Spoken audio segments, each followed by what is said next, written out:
Assalamualaikum warahmatullahi wabarakatuh. Perkenalkan, nama saya Melati Indah Pertiwi dari kelas Pengelolaan Data Terdistribusi R02 dengan NPM 1831127650144. Di sini saya akan mencoba menjawab soal UTS saya.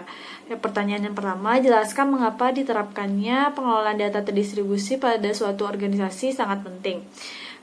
Pada umumnya tujuan dari pengelolaan data terdistribusi ini yaitu untuk meningkatkan dan memperluas pengguna komputer bagi pemakai atau end user, yang diartikan orang yang pekerjaannya dibantu oleh komputer. Penerapan pengelolaan data terdistribusi ini pada suatu organisasi sangat penting karena beberapa alasan. Yang pertama, dengan diterapkannya pengelolaan data terdistribusi, maka struktur organisasi dapat berubah sesuai dengan kebutuhan yang diperlukan. Yang kedua, pengelolaan data terdistribusi memungkinkan inventory, yaitu worldwide. Yang ketiga, pengelolaan data terdistribusi memungkinkan just in time, yaitu pengelolaan data dapat online dengan waktu yang. Soal yang kedua yaitu coba jelaskan beberapa risiko dalam pengelolaan data terdistribusi. Ada beberapa risikonya. Yang pertama, hilangnya kontrol manajemen. Ini karena kelompok pemakai yang membutuhkan komputer sendirinya semakin bertambah. Yang kedua, hilangnya kontrol dari sistem informasi manajemen karena pengumpulan data informasi manajemen menjadi semakin sulit. Yang ketiga, suboptimasi, yaitu developer menjadi memenuhi kebutuhan lokal bukan keseluruhan data. Yang keempat, datanya incompatible, yaitu data yang sama dipresentasikan dengan cara yang berbeda-beda pada sistem yang berbeda juga. Yang kelima, hardware-nya incompatible, yaitu mesin yang digunakan menyesuaikan dengan keperluan yang dipilih oleh tiap kelompok pemakai yang berbeda-beda. Yang keenam, software incompatible, yaitu softwarenya harus mendukung hubungan antar mesin, transfer data, dan penggunaan data jarak jauh. Yang terakhir yaitu keamanan.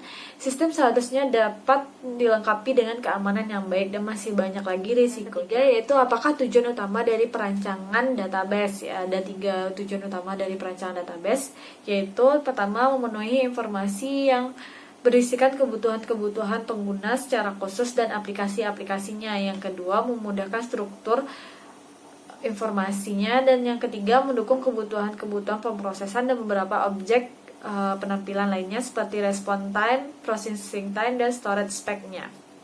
Soal yang keempat yaitu apa manfaat dan kerugian dari database yang terdistribusi. Yang pertama, manfaat dari database terdistribusi yaitu yang pertama, pengawasan distribusi dan pengambilan datanya, karena dapat memungkinkan pemakai dapat mengakses dari set yang satu atau di set yang lainnya. Yang kedua, reliability dan availability, yaitu menghadapi kegagalan dari set sendiri atau mata rantai komunikasi antar setnya. Yang ketiga, kecepatan pemrosesan query-nya, yaitu set lainnya dapat melanjutkan operasi jika data telah direplikasi pada beberapa site.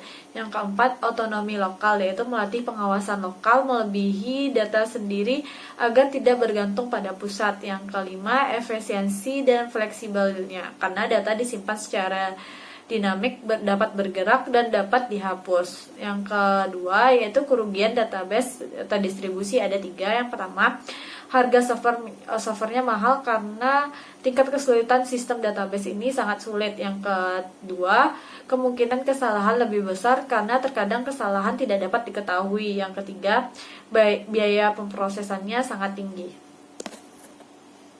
Soal yang kelima yaitu apa pemahaman dari replikasi data dan kapan biasanya replikasi data ini dapat dilakukan.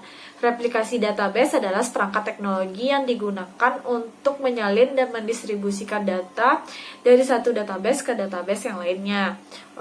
Saat yang tepat untuk menggunakan replikasi database yaitu yang pertama, saat mengcopy dan mendistribusikan data dari satu atau lebih lokasi. Yang kedua, saat mendistribusikan hasil copy data berdasarkan jadwal. Yang ketiga, mendistribusikan perubahan data ke server lainnya. Yang keempat atau yang terakhir, memungkinkan beberapa pengguna di beberapa lokasi untuk melakukan perubahan dan kemudian menggabungkan data yang telah dimodifikasi. Sekian jawaban UTS pengelolaan data terdistribusi dari saya. Apabila ada kesalahan dalam tindakan maupun pengucapan, saya mohon maaf apabila ada kesalahan. Wabillahi taufik wal hidayah. Assalamualaikum warahmatullahi wabarakatuh.